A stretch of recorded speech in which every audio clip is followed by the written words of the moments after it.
Thank you, coach, for being here with us. Merci, VAFESSA, d'être ici avec nous. You came up very, very short. Before starting, I want to congratulate you and your team for what you did. It was a long journey. It was a difficult journey. And I think maybe some regret, but this silver medal is very nice. Yeah, thank you very much. Tell us more, coach.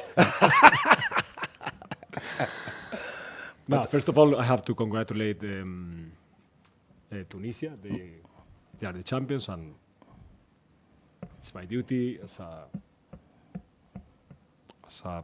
sportsman just to congratulate them. And I have to congratulate my team too.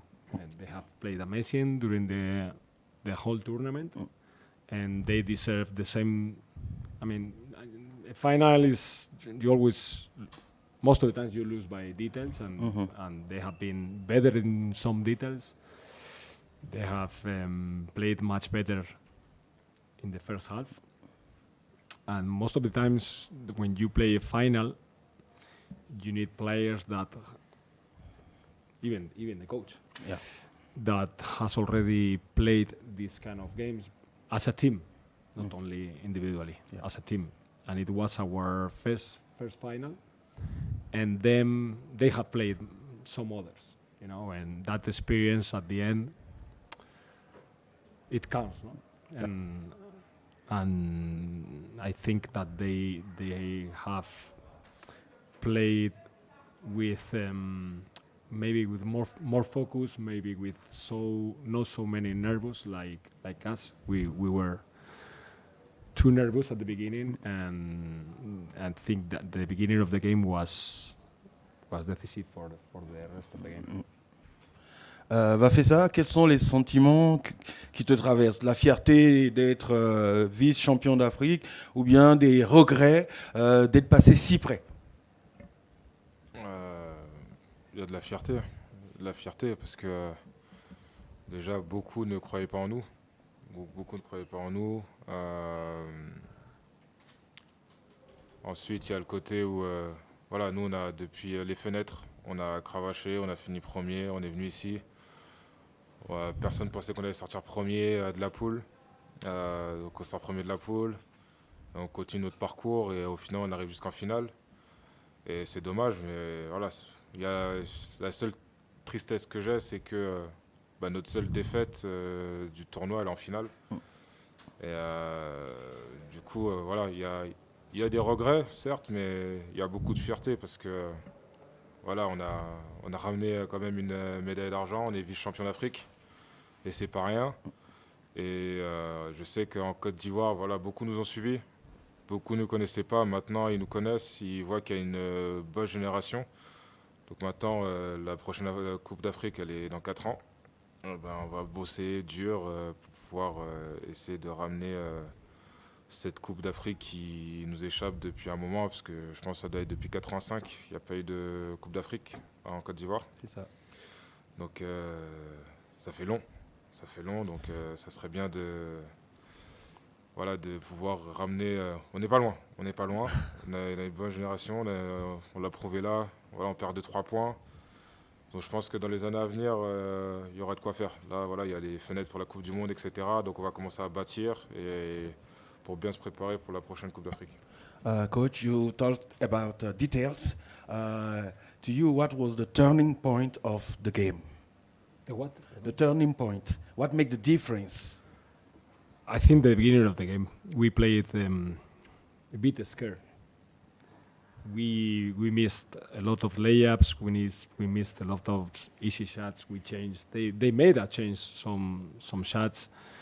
We finished the first half with 3 out of 21 2-pointers, which is ridiculous, And we were very nervous, and it's very difficult to be able to win a team like Tunisia in that way, But after we reacted, and we tried to do our best to be able to beat them. We were in the game in the second half,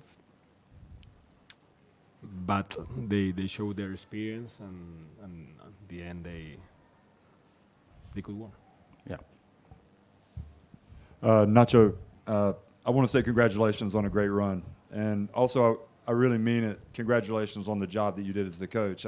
You really helped these players reach the maximum of their ability, and they formed a unit that was so competitive that they took on really the best team in Africa for the past decade and took it right to the end. So congratulations for that. Yeah, thank you very much. I appreciate that.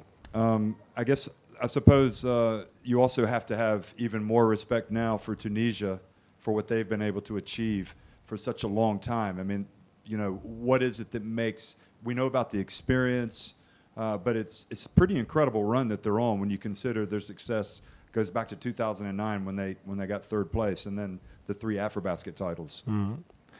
They had a great generation, and little by little they have built a good team. They always play together, and they have been able to bring for all those competitions the same players, and they deserve this decade as a very good team with titles and very respected in the continent.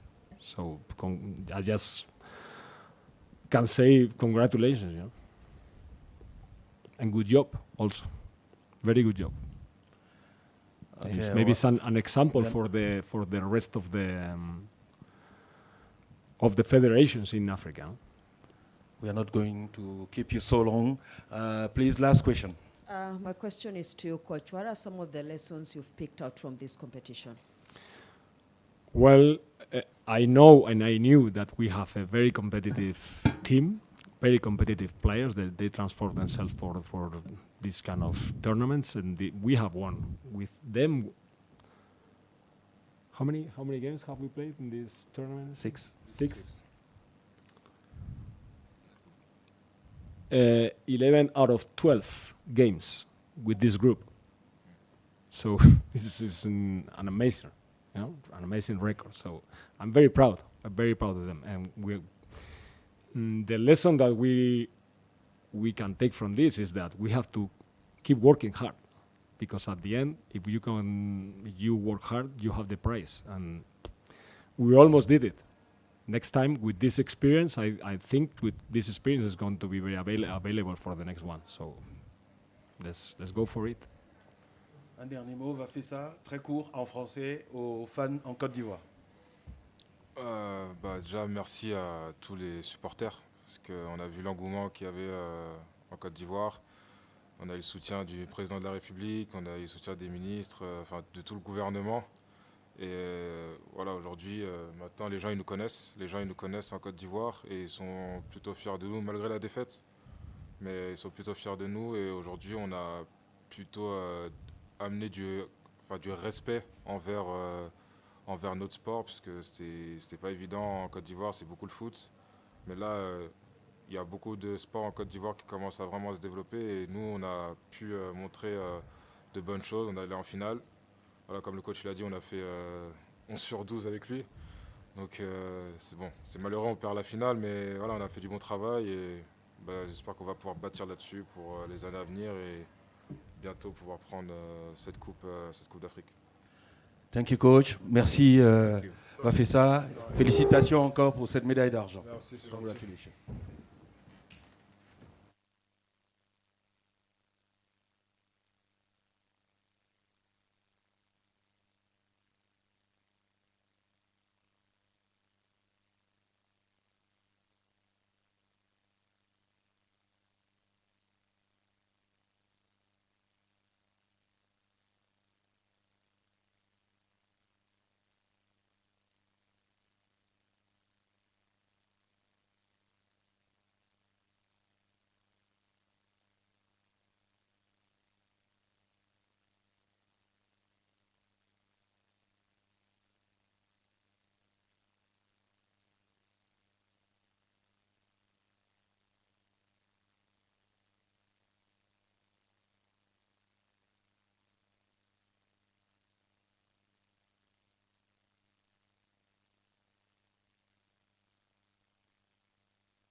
This way we're gonna make it differently.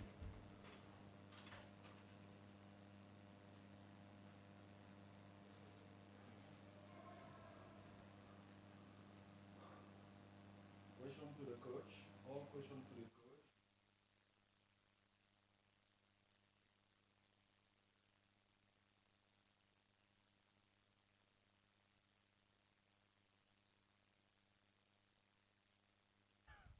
Congratulations, coach.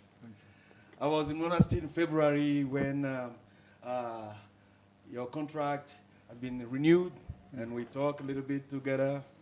And you told me I want to be here for the expectation of Tunisian basketball. I don't know if you remember what you told me. No, I don't. I don't even remember what I had for breakfast. So, okay. When you pass 60, you don't remember much. Yeah. What are your impressions after this title? Well, I'm just really proud of my team. You know, we're undefeated in this tournament against really, really good competition.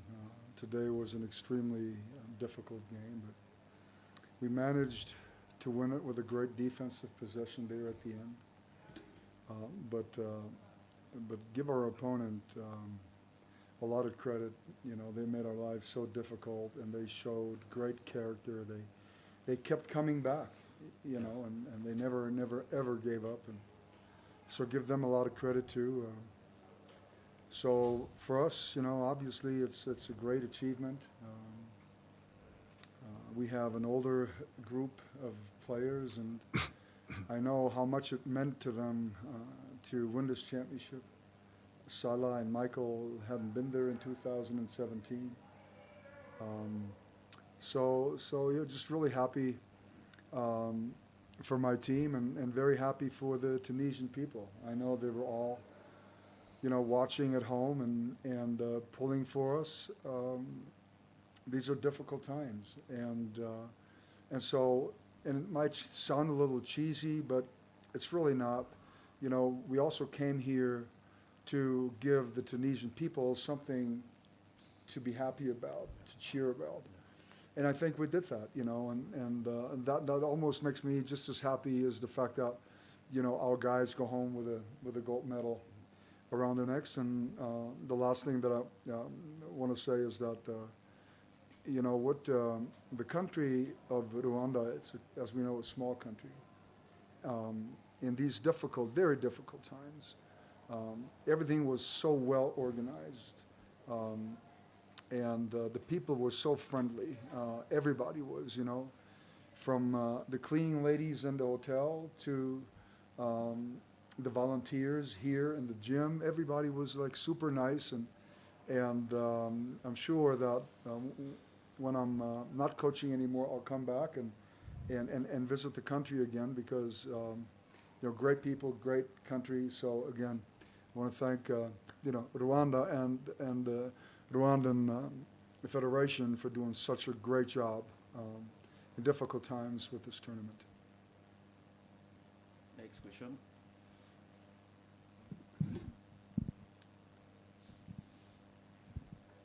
Coach, you gave some good big timeouts. The one against Egypt, when you just told the guys not to panic when you were down big and said it's a long game, and they finally came back. And then today, you said to the guys, stop looking old and start looking experienced. And that's expand on how important timeouts and coaches are in this tournament. You know, so many times.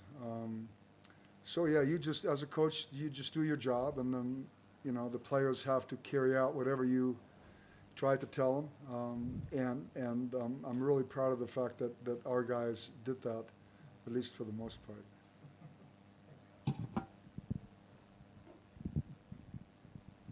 Coach, congratulations. Thank you, Jim. Makram as well. Thank you. Yeah, remembering you coaching 16 years ago, and you talking about being here at the AfroBasket and experiencing a completely different setup, and talking about things not just about basketball but about real world stuff. I mean, has this been kind of an impactful job for you in terms of opening your eyes to a different part of the world and seeing how other people live? Very, very much so. When you're young and you're highly successful, like winning, 7 championships in a row in Germany, and then winning another 2 with Bamberg, and coaching EuroLeague and coaching the national team, you think you have all the answers, but you very quickly find out that you don't, and that life is about challenges, and it's about failures and learning from them, and so all of these experiences, they're very humbling. Having coached in China and having coached in Russia, Iran, it gives you a sense of pride, one, and 2, just being thankful for those opportunities. And what you understand is that, people are the same everywhere, everywhere. All they want is they want their kids to do well. They want to live a decent life. They want to be, decent neighbors, decent, good friends, good spouses. And so that makes you sad sometimes, because the world could and should be in a much better state. But it's not. But people are the same everywhere. And that's the one thing that you find out. And then obviously, having had all these opportunities, it makes you very appreciative of all of these things, all the people that you've met, all the things that you were able to experience as a coach, and more importantly, as a human being. Now let's ask question to our MVP, please. Makram, congratulations. Incredible. Could you talk about a very difficult moment when Salah goes out with 4 fouls, and you guys really didn't miss a beat? It seemed like you became more of a big man. You took on those responsibilities. The veterans came in and played. Was the strength of this Tunisia team not just the experience, but the fact that you have a hell of a lot more good players than people realize? Yeah, you are right. You see, in our team in Tunisia, we have a lot of good players. Each player, he can score every game like 20 points or 25 points. If you give him the ball, he will score. But every game you will find like 3-4 players that are playing good. And we know from the beginning, coach, he told me like when we come here to Rwanda, he said me maybe sometime like Salah, he will be in 5 foul trouble or some injury or something like this. You need to play 5. You need to put more energy in the court like when you play in 5. I said to him, okay. And our team, like each player, they complete each other. So it's like for me, my team is like a puzzle. When you give the puzzle for the kids, everything completes each other. So we play. I am very happy how we play, and the atmosphere in the locker room, in the hotel, the spirit, the fight. The guys, they make a lot of sacrifice, and we know it. We know it from the beginning that this title will be for us, because we deserve it and we work hard for many, many years. And like I say, many players like Michael Roll or Salah or Radwan, they deserve to go home with the gold medal. Next question. What does it mean for you to be the MVP? For me, I play like more than 15 years, maybe 13 years with national team. In any tournament, I was like in 5 majeurs. Comment on dit 5 majeurs en anglais? Top 5. Top 5. Top 5 for 13 years. Any tournament I play, I was best 5. But for me, the really important is to take the titles to Tunisia and to give like Radwan, he's 40 years. He gave like 20 years ago for basketball, for Africa, for Tunisia. So for me, I am very happy for the player more than the MVP. Because like I told you, we say from the beginning, if you want this title, don't think about your stat, don't think about how many minutes you will play, don't think about nothing. Believe me, from the first day that we come here until the end, I never see one guy in the practice or in the hotel, he's mad or he have like bad faces. Everybody is happy. After the dinner, we go to our room, we speak, we play cards. 12 players in my room. 12 players, they play cards in my room every night. So when I see this feeling like we live like family, I believe this team, they deserve to be a champion. So for me, it's nothing to be MVP. Like I told you, for me, I'm very happy for some player who will leave the team with a gold medal. And like the gold generation, they deserve. Because many people in Tunisia, they say it's like, it's the end. It's the end. It's true, it's the end, but it's the end with gold medal. Another question to the MVP. Oui, en français, du coup. Oui, je peux. Est-ce que tu réalises la performance de faire 3 titres en 10 ans? C'est énorme. rare, hein, c'est difficile. Il y a l'Angola qui les a enchaînés, mais vous, c'est exceptionnel ce que vous avez fait. Oui, ça c'est énorme. Si je fais le bilan sur 6 fois que j'ai participé à la Coupe d'Afrique, 3 fois champion, 2 fois 3e place, une seule fois on était éliminé à l'Incar à Côte d'Ivoire.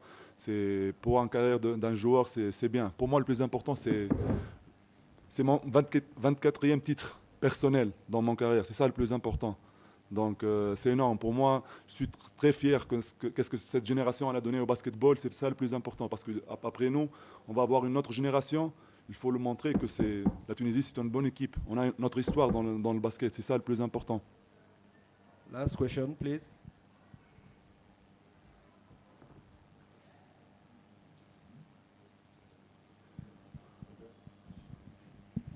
I guess just kind of looking ahead, either of you could answer this. Where does Tunisia go from here?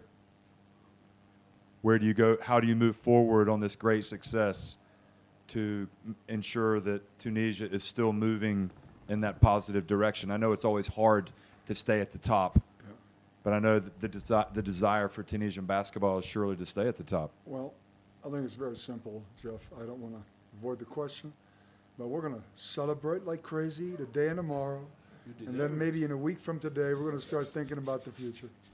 I will ask you. You was with us from 2010, and you see how many players they left the team. Marwan Kashid, Atif Mawa, Amin Erzik.